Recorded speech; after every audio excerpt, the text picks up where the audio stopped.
I'm Amy, sex educator, sex and relationship coach, and sex shop owner. And I'm April, VP of an international high-end pleasure products company and boss queen sex toy mogul. We're best friends who make our own rules about who we are as sexual beings.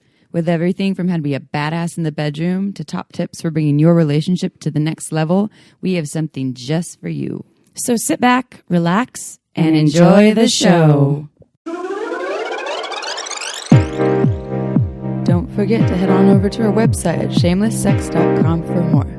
And for 15% off of some of our favorite sex toys, use coupon code SHAMELESSPP in all caps at purepleasureshop.com.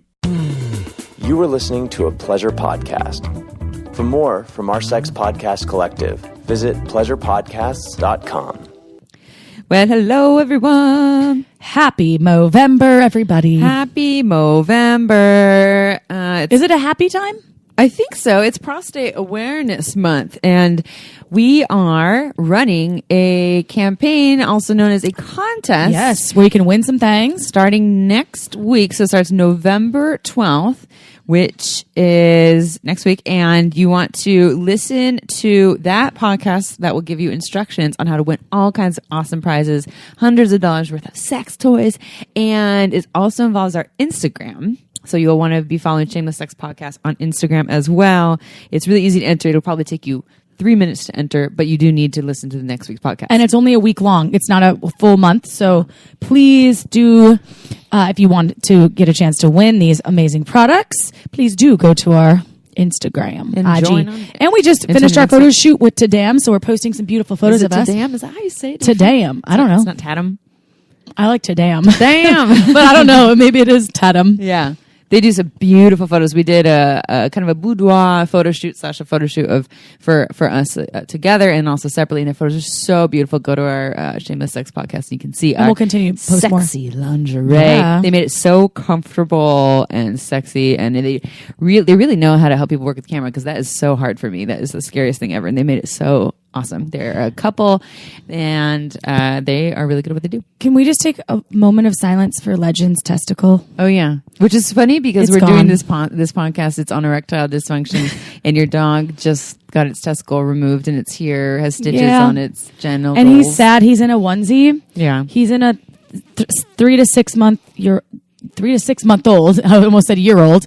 3 to 6 month old onesie, and during this podcast, he was dreaming and whining. It's a Dr. Seuss onesie. It's a Dr. Seuss onesie. I have 3 different options for him. He's so cute, and that's so he doesn't lick his stitches. But everyone thinks I'm a crazy dog mom when I walk around with him in a onesie. I'm like, well, but they think it's cute. They're like, oh, or they just think I'm a crazy dog mom. So He's anyway, adorable. moment of silence for Legends Testicle. All right, that's good. Usually, so when we turn on our mics and we start the podcast, we say testing testicles, and then we said it, and we're like, oops. Amy's like, too soon. I was like, yeah, earmuffs, Ledge. Sorry, bro.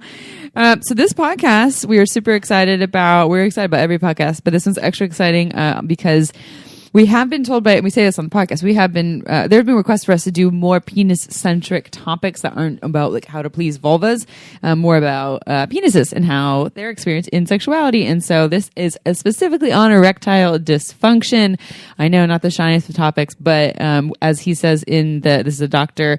C, as he says in the podcast, pretty much every man who's not 15 and lives older than 15 is going to deal with some sort of erectile dysfunction issue. Yeah, so this probably affects you in some way if you're a penis owner, penis admirer, or you're just a human that likes information, because no matter what, you could probably help other folks out there knowing what we are about to tell you, what Dr. C will tell you. Because knowledge is powered. And Dr. C is a shameless sex fan, too. Yeah, he is. He's awesome, by the way. Dr. C. Love him. Dr. C, if you're listening, love you. We love you, Dr. C.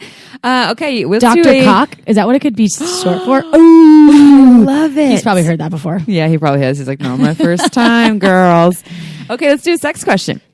So this person they're dealing with some erectile dysfunction stuff, but their sex questions aren't specifically about erectile dysfunction. So I'm a 40-something male that really enjoys listening to your show. I recently had a run-in with cancer that has left me with challenges with ED. Prior to that, I was rather incompetent with the use of my sorry, not incompetent. I was rather I was rather competent with the use of my penis and mostly could give vaginal orgasm with my penis for my partners. Since the changes with cancer, I'm using more sex toys with my partners. So here are my questions. I recently noticed issues with the toys. I think it was because I was letting them touch each other and I noticed a melted spot. I think I need help understanding how to safely care for toys of various materials. Number 2, how to best clean these toys. I was told not to use soap. Number 3, I was told not to allow silicone to touch silicone, so wondering now if I should use the Uber Lube with some of these toys or with other toys. Whoa.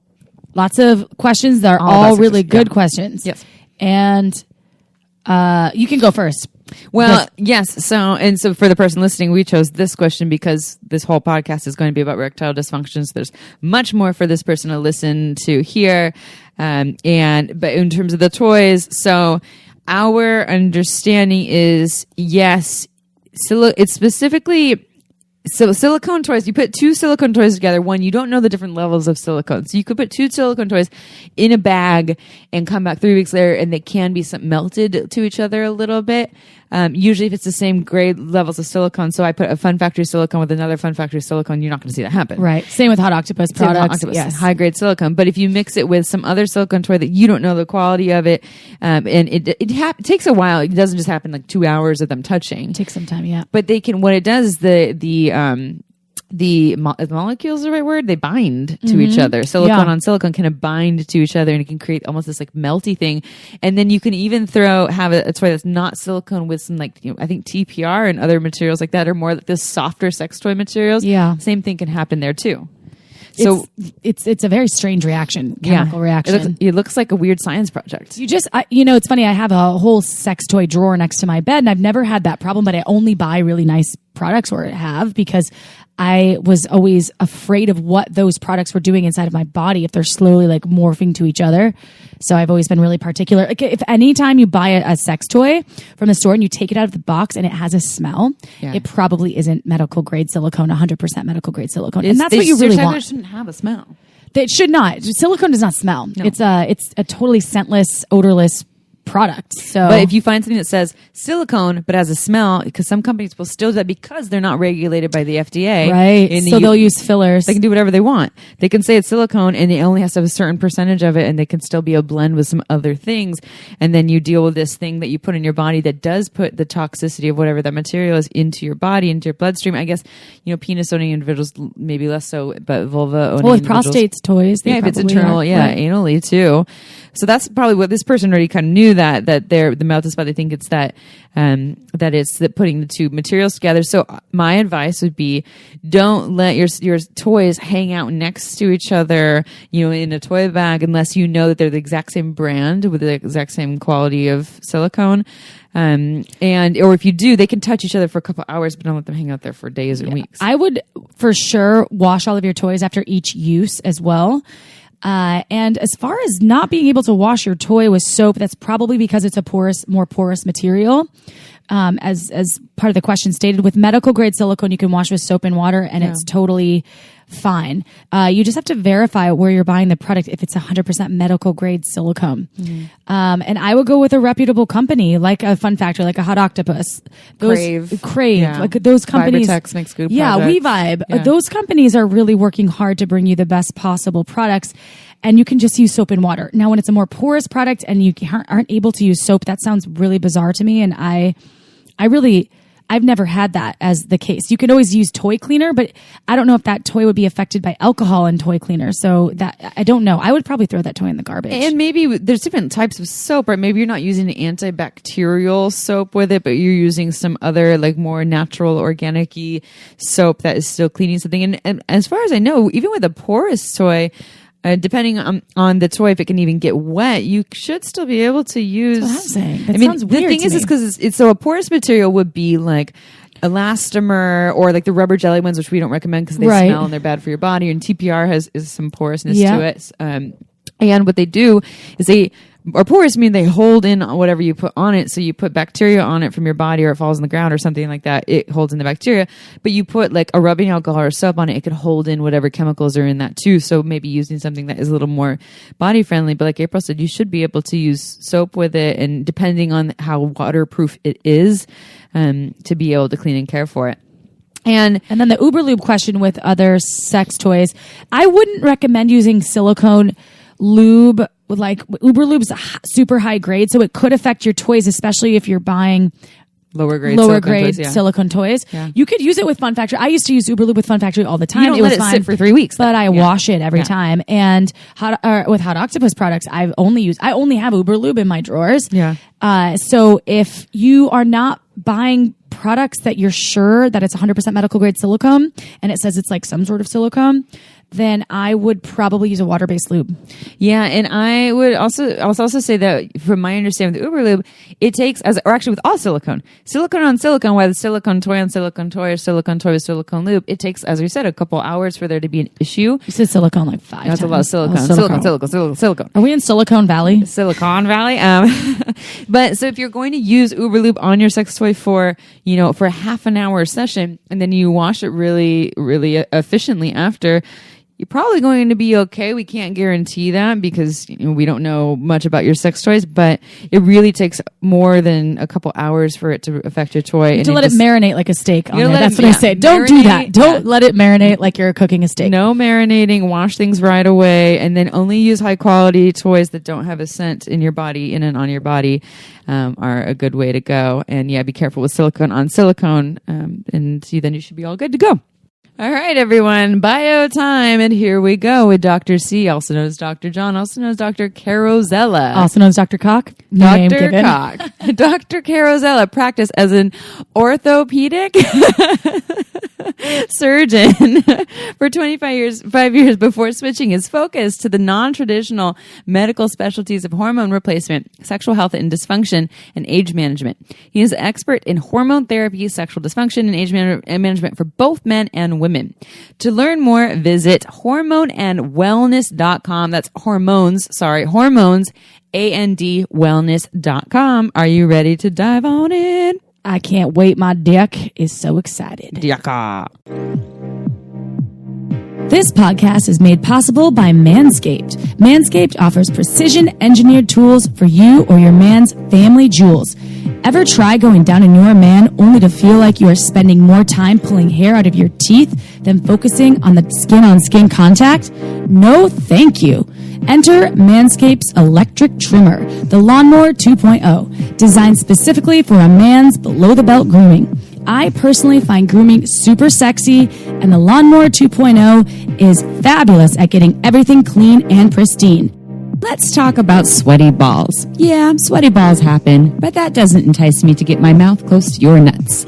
That's why Manscaped also has the Crop Preserver, an anti-chafing ball deodorant and moisturizer. Penis owners, it's time to step up your game. And to get you started, our listeners get 20% off and free shipping with the code SHAMELESS at manscaped.com. That's 20% off with free shipping at manscaped.com. Use code SHAMELESS. Your bits will thank you for it. Listen, I ever since I got divorced this time around, I've learned a lot of stuff. So I'm in the right business, and it's just a fun time of life. I'll tell you what. Not to get married again. That's what I learned. I gotcha. Got you guys. That's good. We should maybe start the podcast there. Yeah. It's cute. Maybe we could. It's always fun to start with some humor. Okay. All right, fine. Let's do it. So we started the podcast with April's joke about marriage. Sorry, married people. We're not anti-marriage. Weddings. If you want me at weddings, I do weddings too. Which is really fun. Weddings can be a lot of fun. I'm going to tell you what, I was listening to Emily the other day, and she was talking about some episode she had at her wedding, and I'm going, okay, you guys learn how to have a lot of fun. So it's yeah, great. It's usually the guests, I think, that have the most fun at the wedding, especially April in a short dress doing a headstand on the dance floor. That was fun. That gets all the people dancing. So like these Burning Man people, what are they doing? Oh, weirdos. So everyone who's listening, you already heard our bio. You already know the topic. We are here with Dr. C, Dr. John, Dr. Carrozzella. Did I say that right? But we're going to go with Dr. C because it's really fun. I feel like we're best friends when I call you Dr. C too. And this episode, I think, is perfect timing. One, it's being released in the beginning of Movember, which is Prostate Awareness and Month, for Health and Pleasure. And we are running a contest that we talked about in the intro before this, the following week on prostate awareness and pleasure and health. So stay tuned, listeners, to learn more about that in the next week's episode. I'm going to shave Legend's mustache with some Manscaped products into a nice Fu Manchu for Movember. That's my dog. That's her dog, yeah. Who's not my bush. who, speaking of, currently just got his only testicle removed. That'd be a good name for your bush, though. A Legend. My bush. Yeah, name my bush. What's your pussy's name? Legend. Anyways, so, but also we do get comments from listeners who think that our show is very much geared towards vulva owning individuals, and we both own vulvas over here, so we want to make this as inclusive as possible. And this topic is really important. We do get a lot of sex questions about this, so we're really excited to dive in. I know that it's not always like the sparkliest of conversations, but it's an important conversation, and there's a lot of things that you're going to share that folks can do probably for more acceptance, having less shame, and then working with this aspect of erectile dysfunction. So to start, John, Dr. C, can you tell our listeners a little bit about how you got to be where you are today in this profession? Yeah, it's really an interesting story. I was a orthopedic surgeon for 25 years and did a lot of bone breaking, bone cracking, and joint replacements and things. And, my ex-wife went through a really stunning menopause. And as we ran around the world trying to figure this out, and everybody kept telling us, this is the way that it is, this is the way that it is, we refused to accept that. And we ultimately came across bioidentical hormones.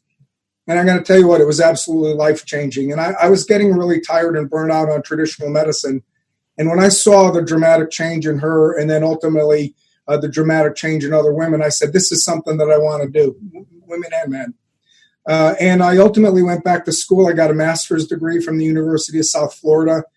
I've been involved with the American Academy of Anti-Aging and Aesthetic Medicine. I've got several certificates from them, including advanced sexual wellness. And I study quite extensively on hormones and hormone wellness and sexual wellness. And I work with a gentleman named Neil Rouzier, who's a world-renowned expert on hormones. And we study a lot together and have just built my life into that. And it's become a fascinating journey. The connections with people and the ability to touch lives and really reshape people and their lives and their intimacy has just been a real pleasure, a real treat, and a real honor to be invited into that world.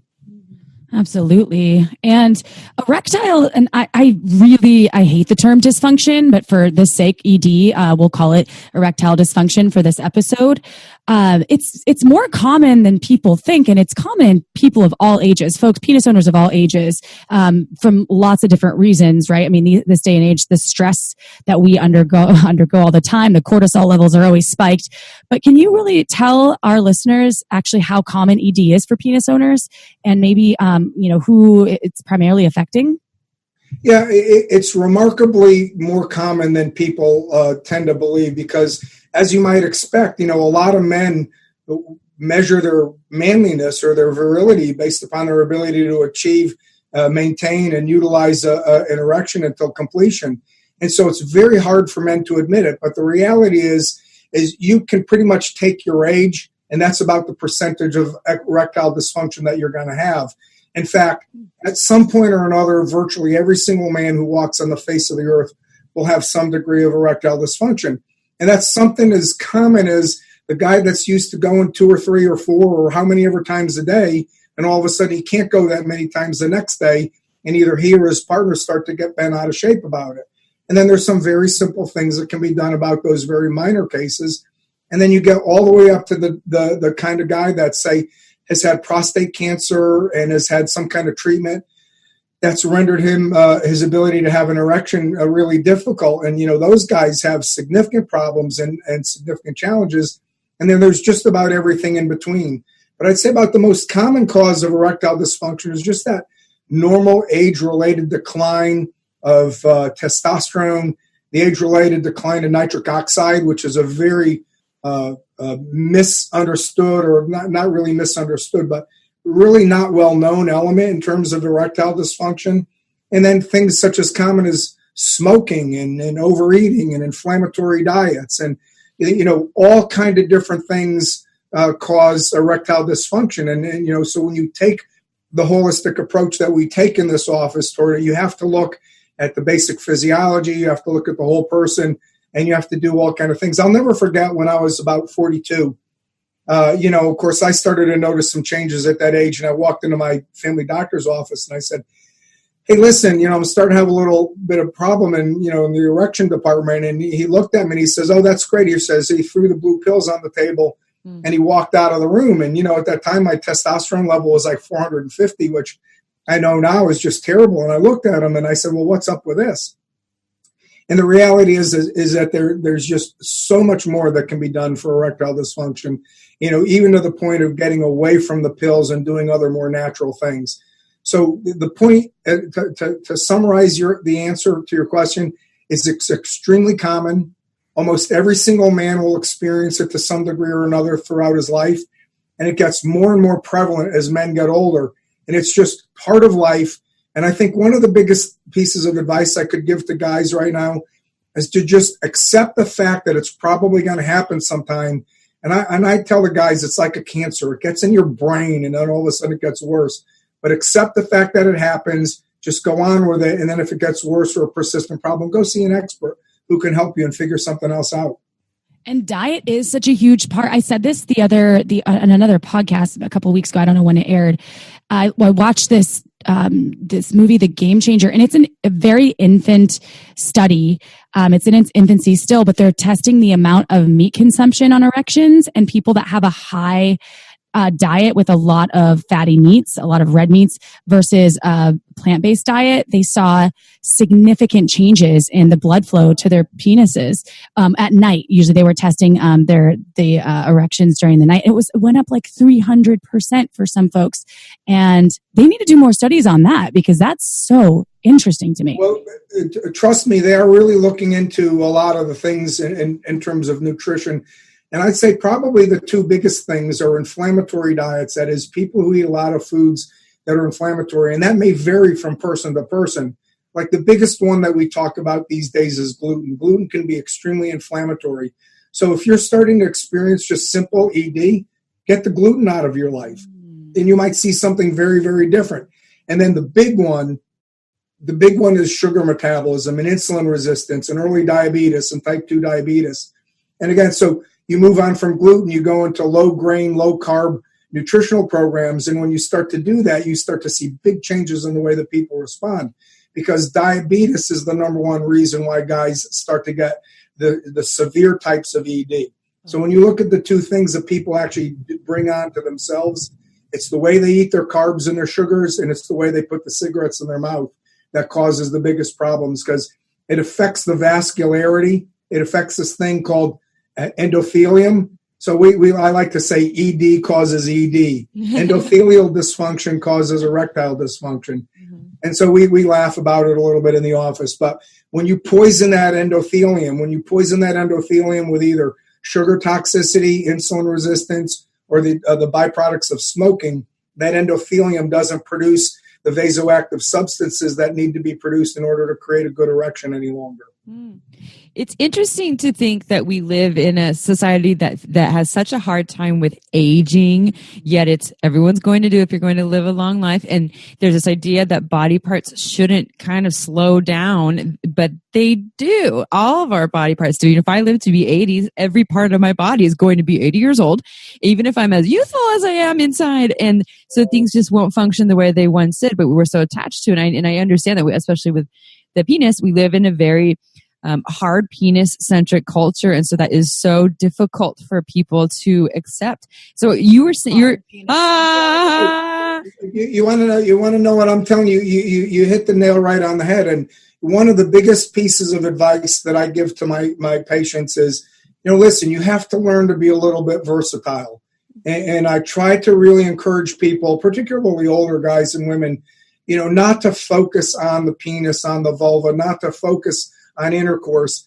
Try to create some diversity in other things, and you can have a tremendously rewarding sex life by being versatile. So it's crucial to integrate so many different things into your intimate life in order to really maintain that happiness, even if you do develop some degrees of dysfunction. I just realized that the word penis is in the word happiness. Oh my God, I'm like a 10-year-old. Yeah. And then just before we move on to a little more. So, and then there's that part that you're speaking to is people being in their heads, right? Oh God, the heads, I can't get away from penis analogies, but they get stuck in that of this, there's part of the, this shouldn't be happening. I don't want this to happen. This is embarrassing. I don't want to let down my lovers or my partner. And then it can become this vicious cycle. And so I guess one of my questions, how do you describe erectile dysfunction then? If someone just, doesn't get hard one day and then that happens again the next day, the next day, the next day, but then a month later that changes, is that still considered erectile dysfunction? Well, we certainly have to be aware of the psychological component of it, okay?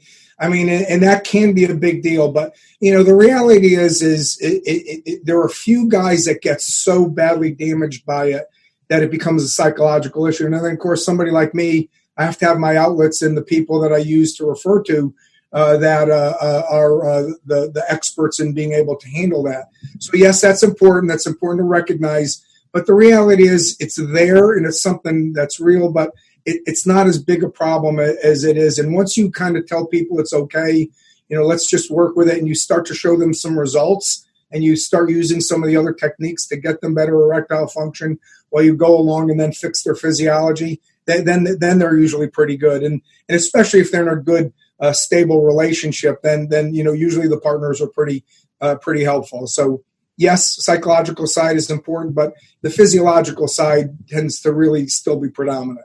Yeah, and it sounds like they're both, it's important to take into account all these factors and not just focus on one, take into account everything, all working together. Yeah, I do. I ask everybody all of the time, and I say, something along the line of, hey, listen, I got to ask everybody this, but your relationships are okay. And then I just at least get an affirmative yes out of that, and then we can move on. So what exactly is the physiology of, and for the doctor purposes, normal erectile function? Well, what happens is, it's dependent both upon physical and emotional or mental stimulation, okay? Because, any guy can tell you can have an erection just by thinking of something or watching something, but you also can get an erection just by experience a feeling or a sensation. And they're all mediated by a reflex that goes up and down the spinal cord from certain parts of the brain down to the erectile tissues in the penis. And when those stimuli all come together, they create a vascular reaction, which is triggered largely by the release of nitric oxide. And when that nitric oxide is released, it will cause a change in the circulation and a clamping down of the blood vessels that will trap the blood in the penis, leading to the desired effect.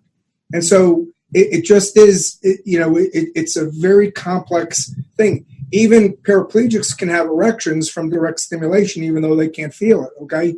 And so it starts in the brain. It starts locally. It's at the end, it's mediated at the end by nitric oxide and a lot of other vasoactive substances. And when that all comes together, you get a successful erection. And as long as the blood stays in place and those blood vessels stay clamped down, then the erection will be successful until completion. Mm-hmm. Okay. And the numbers you gave, so if I'm 34 years old and I had a penis, then I have a 34% chance of having an erectile dysfunction. Yeah, that's kind of a guideline, maybe not quite as strong on the younger end correlation, and certainly maybe a little bit more prevalent as you get older, but as a guideline, you can experience that. Any guy that doesn't tell you that at one point or another they haven't had trouble getting it up, they're probably not telling you the truth. Or they're 15. Exactly. Yeah. Exactly. And hormones play a huge role, obviously, in ED. And obviously people are changing testosterone, which is typically, and I'm not a doctor, but I'm assuming testosterone is a lot of what helps us feel sexual. Can you talk a little bit about how hormone imbalance relates to ED better than I can, please? Yeah, oh my goodness, hormone balance is crucial. I mean, I got some guys with pretty, and we measure it by this scale called the International Index of Erectile Function, which is a standardized scale. And it's a little quiz that guys take, and it gives us a good indication of what's going on and how severe it is. And, the scale goes up to 75 points. And when you see guys come in, between 55 and, say, 70 with a mild to moderate degree of erectile function, most of the time it's directly related to the testosterone. Of course, we're always working on the physiology and trying to teach them all to be healthy and do healthy lifestyle things. But, we do a lot of testosterone, and this office is very big on testosterone for men and women. And one of the strange things that I see is guys will come in with testosterone levels, and goodness, if I could just tell your listeners out there, the guys, anybody that tells you that you have a normal testosterone level when it's below 900, they don't understand hormones, because men have severe hormonal dysfunction with blood levels far below what they think is appropriate. And it's not just on or off with hormones. So I see guys all of the time that come in with testosterone levels 400, 500. They're having a mild to moderate degree of erectile function. And we get their testosterone levels up to 11, 12, 1300. And it's like night and day. They come in so happy. Their partners come in so happy. And testosterone is a major, major, major cause of erectile dysfunction, even when it would technically be called normal by what the blood tests say on the lab slip, okay? Because there's a huge difference, so to speak, between normal and optimal. And an optimal level is what you're functioning very well, and a normal level just is a number on a piece of paper. And that doesn't often correlate very well with the type of symptomatic control that you have. So testosterone is huge when it comes to ED. That's one of the first things we will key in on, and we will optimize those testosterone levels. And, of course, the guys are going to feel good. They're going to have a better sex drive. They're going to want to have more sex, and they're going to perform a lot better when their testosterone levels are higher. And we're talking about your testosterone levels are higher too. It's not just, we're not talking about rock hard cock. It's also just driving the drive, the sex drive as well. Well, sure, and it goes well beyond that. I mean, so many people think that testosterone is just for sexual function, and they lose sight of the fact that guys with low testosterone, they die earlier, they have more heart disease, they have more dementia, they have more osteoporosis, their muscles waste away, the erectile dysfunction, they get prostate cancer at greater rates when their testosterone levels are low. I mean, there's just age-related disease after age-related disease that's directly related to low levels of testosterone. So all you got to do is replace that. So not only are they healthier as they age, they're having more sex as they age, they're enjoying their life more as they age, and they have less erectile dysfunction. Give me that shit. Give me some testosterone. What? Okay, and then so you shared a couple things. You're talking about the gluten and various things. So what are some things that people can do to minimize their chances of getting ED? That's probably even before it starts, or you talked about some like it's the beginning phases, but what are some of the things that folks can do? Oh, absolutely. It's really interesting because when you look at it, they're now starting to recognize that erectile dysfunction is a leading indicator of heart disease, because the same things that lead to heart disease will lead to erectile dysfunction. So when we talk about how do you prevent erectile dysfunction, or how do you got to live a healthier lifestyle, you have to eat less sugar, you have to eat less inflammatory foods like gluten and other things that are dairy or inflammatory foods. Okay, you have to eat healthy. You have to eat a well-balanced, we're more along, my philosophy is more along a keto type of a diet with very low carbs. So you do that and you keep your physiology healthy. You don't smoke. You keep your weight down to a normal weight. Obesity or being overweight is highly correlated with erectile dysfunction. You get a guy that has ED and low testosterone and he's overweight, and you fix those two things, and their sexual function performs dramatically. Exercise is highly correlated with erectile dysfunction. So working out as little as 30 minutes 4 or 5 times a week can significantly improve your erectile function, because that's going to do two things. It's going to improve your vascular status. It's also going to improve your natural testosterone levels. And so just living a healthy lifestyle, keeping active, doing all of the things that we know that we should do that we often don't do because, we like that ice cream sundae, we like that sourdough bread and, all of those things that are yummy, but they really cause a lot of physiological dysfunctions. and things like that. So living a healthy lifestyle is the number one thing I can recommend for guys that want to really try to maintain. And then something simple is a simple supplement to add on to that is there's a number of nitric oxide supplements that I like to use. One of them is called Berkeley Life. Another one is called Neo 40. Another one called Strong Vivo. And they work by two different mechanisms, one through amino acids such as arginine, which will stimulate the production of nitric oxide one way, and another one through the metabolism of nitrites into nitric oxide, and that'll stimulate it. And when you get your nitric oxide levels up really high, guys who were once dependent upon, the PDE5 inhibitors like Viagra, Cialis, and all of them, they actually find their dependence on those medications going down. Okay. And then my understanding too is if someone is prone to the herpes virus and taking something that has arginine and is an issue, right? Yeah, you got to be careful. And we ask about that all of the time. So arginine is, some of these guys will cheat because lysine is also preventative to herpes. And so, and it depends on, how bad they want to go after. But yeah, you got to be a little bit careful with arginine and herpes for sure. Okay, y'all, time for a quick break. This podcast is made possible by some of our favorite things. Uberlube is one of them. It's a luxurious lubricant great for all kinds of sex. It's less likely to throw off your pH than most other lubes. Seriously?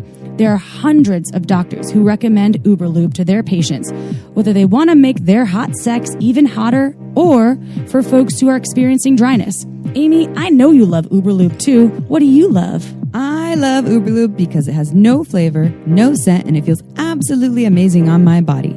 In fact, I want it everywhere. I even use it in my hair for my hair frizzies, for massage, and it can also prevent chafing. Oh, and the bottle is gorgeous. It's discreet and looks like a beautiful cosmetic product, so you can leave it on your nightstand shamelessly.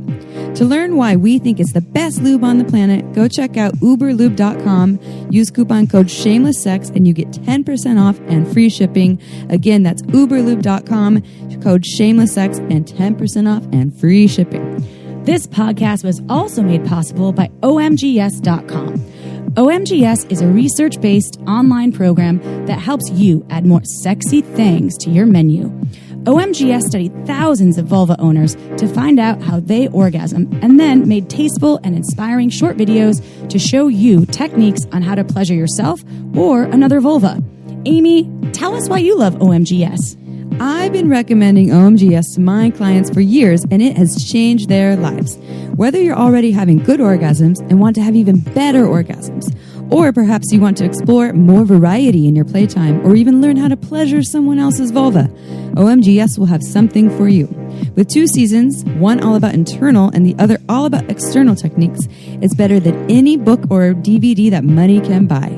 To learn more, visit omgs.com/shameless, and our listeners get $5 off. That's omgs.com/shameless. You get $5 off. Go check it out now. And back to the show. And then what about the prostate? Because we're in our intro here, we answered a sex question from someone who's asking more about sex toys, but they had prostate cancer, and I think they had their prostate potentially either removed. And the prostate, can you just give us a quick 101 on how the prostate is related to erections? Well, the prostate isn't directly related to erections in terms of its actual function. Okay, there's really more of an indirect connection, and whenever there's prostate damage, and particularly prostate surgery or treatments for prostate cancer, the nerves that promote erections travel right on the outside lining of the prostate, and they can be damaged. Okay, and there's some really great new treatments called laser focused ablation, which is the best way to deal with prostate cancer if you've got the type of cancer which is amenable to that, because the danger zone only goes out about 1 millimeter from where the cancer is, and so you can get cancers right up close to the edge of the prostate and have very little, if any, effect on the nerves. And then there's other treatments that are more and more potentially dangerous. But the prostate itself isn't directly there. But, talking about prostate cancer, prostate cancer rates go up and the severity of the prostate cancer goes up when you have lower levels of testosterone. And really exciting new research, number one is men who have had prostate cancer can go on testosterone far sooner than we used to think. And they're actually doing research at Massachusetts General in Boston, where they're actually using testosterone and estradiol or estrogen to actually treat prostate cancer widely extensive. So, prostate cancer, while it's still cancer and a bad problem, there's a lot more hope for that than there used to be. And you have a program for ED specifically. And can you tell us more about the program? And I call it a program because I believe that's what you call it. And also, can you tell our listeners about the success rates of this program? Yeah, well, let me tell you a story about a guy that I have. He was a 65-year-old guy, really handsome guy, nice, active, goes to the gym every day. He's healthy. He looks amazing. Okay. And he came in, he had prostate cancer, and he hadn't had an erection hard enough to have penetrative sex for over 5 years. And we started working with him, okay? And so we'll start, like I've already alluded to, we work on the physiology, and we get people healthy, and we get them eating clean. And then we move on, and we get their testosterone levels nice and strong. And guys with really particularly severe ED, we may have to go really, really high, because I kind of liken it to, a jockey whipping a horse coming down the home stretch. You want to have your testosterone levels very high to really force that erection to work, okay? And then we add in the nitric oxide, and we do all of that and get that done. And once that platform is all set, their physiology is nice and well tuned, and then we'll move on to some of the more advanced things that we're seeing some remarkable success with. We use a technique called platelet-rich plasma, or what's called the Priapus shot, that was invented by a guy named Charles Runnels in Fairhope, Alabama. And this procedure is quite remarkable. We take blood, and we then concentrate that blood down into the healing factors by spinning it in a special centrifuge. And we take those healing factors off, and then we put them inside the erectile tissue inside the penis. And that provokes a healing reaction. And what makes it really, really cool is we also use this thing called shockwave therapy, okay? Or pulse wave therapy, or medical wave, or there's a number of different names for it. There's a trademark name out there called Gainswave. And what we do is we run the erectile tissue, we run the penis through a series of 3 or 4 of these, and I kind of liken it to stirring up the embers in a campfire. So you use the shockwave therapy to stimulate. You've got great physiology, you've got their testosterone levels good, you're building up their nitric oxide. Now you start to focus directly on the erectile tissue. You stir that tissue up by using the shockwave therapy. You stir those embers up in a fire, and then you take the platelet-rich plasma, which is like taking lighter fluid and then squirting that lighter fluid on top of those embers, and you get this healing response that really rejuvenates the endothelium that we spoke about earlier. And that endothelium now heals in an environment of a healthier physiology. And so now that endothelium is more able to promote the erectile function that it used to do when it was healthier. And when we do that, we also use, a lot of people call them stem cells. You got to be careful with stem cells. In the United States, we really don't see a lot of stem cells. And so I call it growth factors, okay, cellular related growth factors. And when we mix all of that together, like I said, this 65-year-old guy who had not had penetrative sex for over 5 years, we've now he's having regular sex and actually decreasing his dependence on things like C-rings, PD5 inhibitors, or Trimix, which is kind of another fun little thing that we use to do for ED, both for people that need it and for recreation, and that's kind of a fun little trick that I teach my guys too. Wait, can you tell me a little bit more about that? Trimix, have you ever heard of Trimix? I have not. Trimix is a really unique substance. It's got 3 vasoactive substances in there, prostaglandins and a couple of others. And it's a direct injection. So you take a really, really skinny needle and you inject the substance directly into the erectile tissue. And within a couple of minutes, you can have a rock hard erection that will last for up to an hour. And it is really an amazing thing. And so it's a lifesaver for these diabetics who are at end stage, and they can now have erections and have satisfying sex when it was gone for years. And with Trimix, you've heard of this. Even a 45-year-old guy, you go on a cruise, you go on a vacation, and you're having sex, all the time. By the time the 3rd day comes around, it gets a little bit tough to perform. I don't care how healthy you are. Okay. Well, recreational Trimix is a lot of fun for that. So you can go into that 2nd or 3rd day, and you can use that Trimix and get a real rock solid erection when you were thinking that you were really out of gas. Mm-hmm. So it's used primarily for people who are really have end stage erectile dysfunction. And it also can be used recreational for guys that just want to do it. There's another really cool substance out there called PT141 or bremelanotide. And this is a really interesting substance. It's called a peptide. And what you do is you inject it under the skin like a diabetic would inject their belly. And it actually goes up to the brain and it activates the central pathways to promote an erection through the neurological pathways. And it's really another one of those remarkable substances that takes people that have had really significant difficulties achieving erections and then causing them to happen. So, I mean, it's all kind of a lot of fun stuff that we can do out there to get people to perform. I don't know if there's an answer to this question.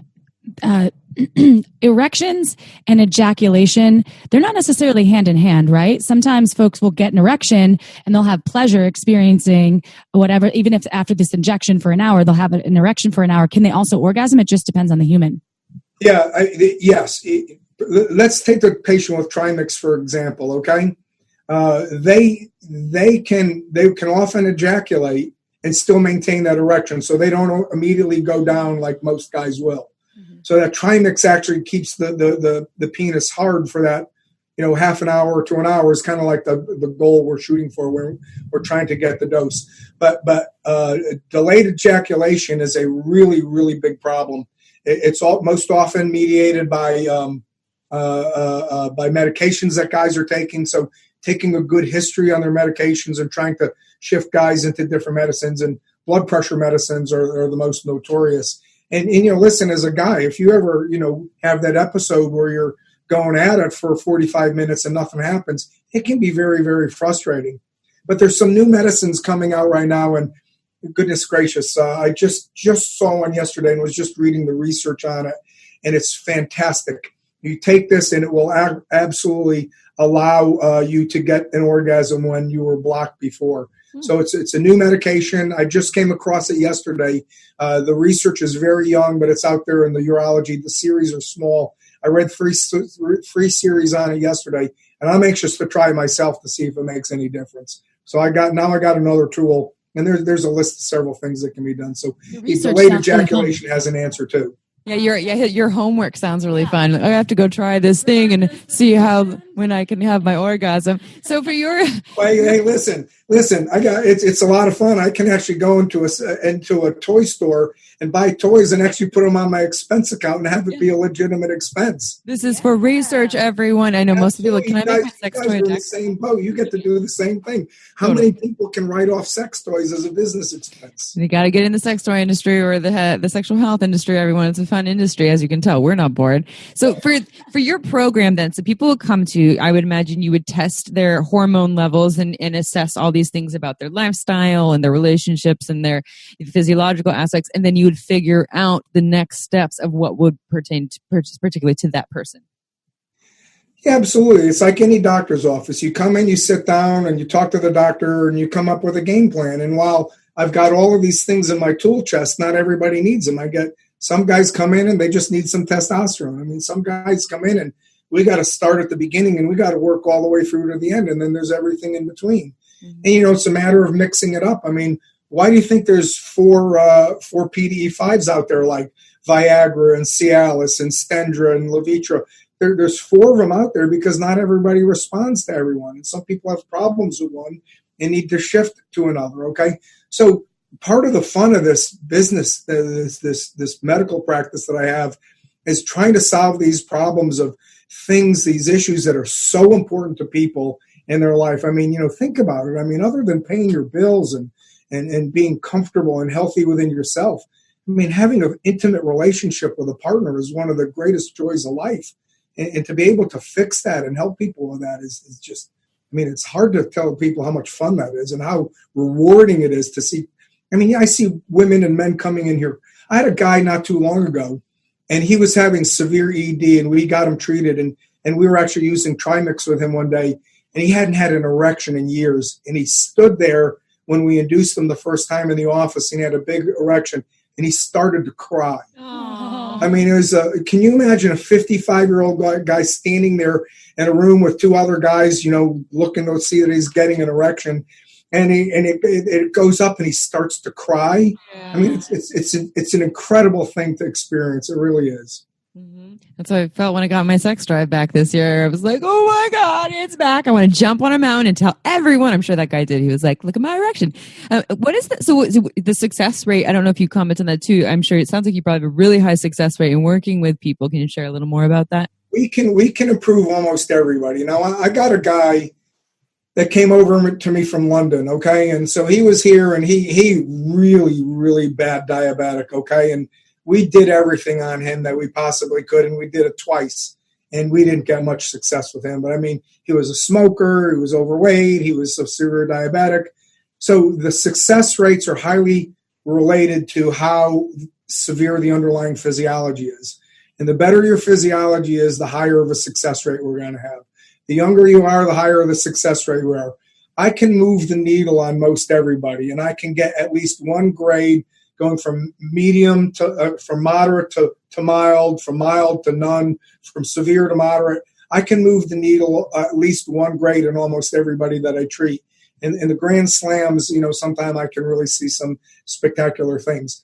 So everybody under my care can, for the most part, again, your physiology is important. You can't win with a dead horse. Okay. So the physiology is important, but if you've got a physiology I can work with, I can usually get some success.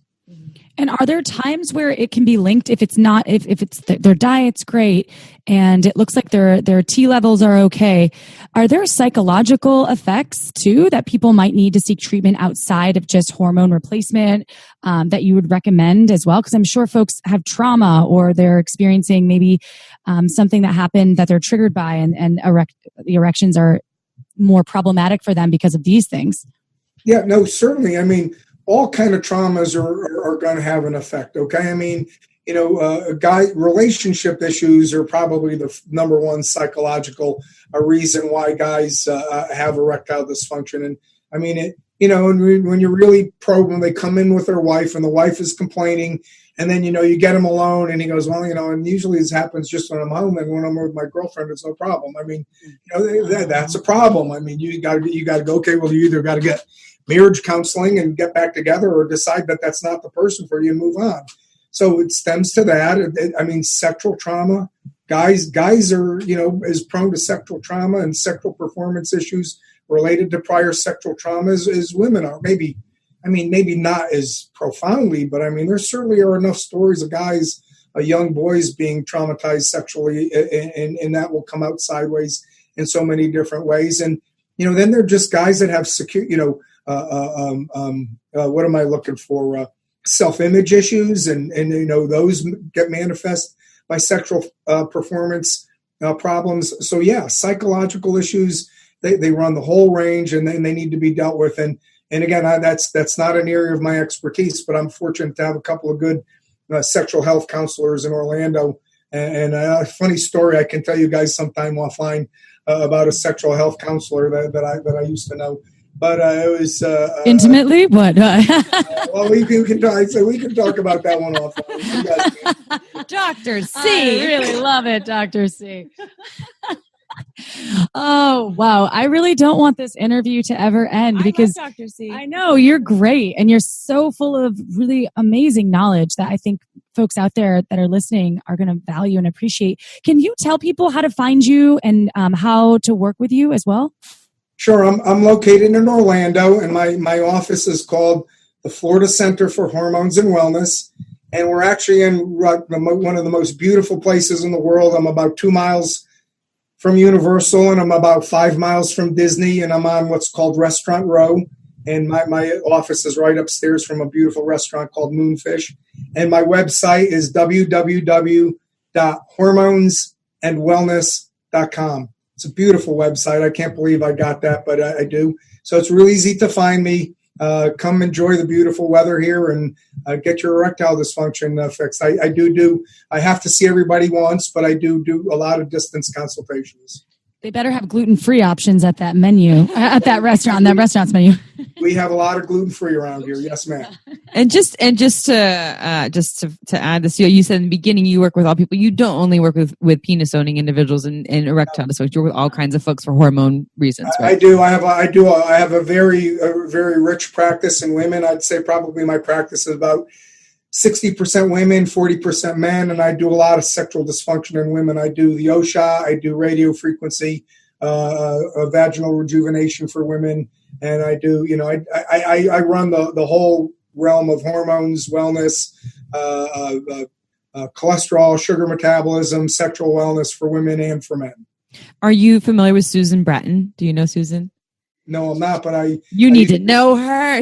Sounds like I do. Yeah, you should talk. She has a YouTube channel, and she's been on our podcast 2 different times, and she was on here talking about a lot of things. Yeah, Susan Bratton. It's Bratton. She's been on multiple episodes here. I forgot what one of them was called, but it was so there's always about how to have amazing orgasms. Yeah, the sexual superstar. She talks about OSHA, and she essentially is a personality who promotes all these things but swears by it. I think her husband did Gainswave, and she was talking about it. He did Gainswave, and says she's in her 60s now and that she's in her sexual prime with utilizing a lot of these available options that weren't available 20 years ago to a lot of folks. Yeah, she's like, my clit is like a 30-year-old clit with the OSHA. No, guys, I'm going to tell you what. I'm finding out that, I'm 63, okay? And I mean, my sex life now is amazing, and because I do everything that I teach my guys, okay? And I keep my life vibrant and active, and it's really wonderful. And I'm telling you that sex gets better when you get older. Just imagine. And I live in a great neighborhood. I live near Windermere and Bay Hill and, all of these nice neighborhoods, and these people come in, their kids are grown up.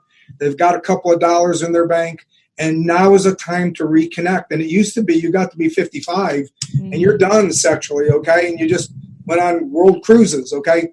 Now you can have physical connection again, and it is amazing the kind of physical connection that I'm seeing, people in the middle to older middle age and the early elderly population having. It's phenomenal, and it's really a great time of life.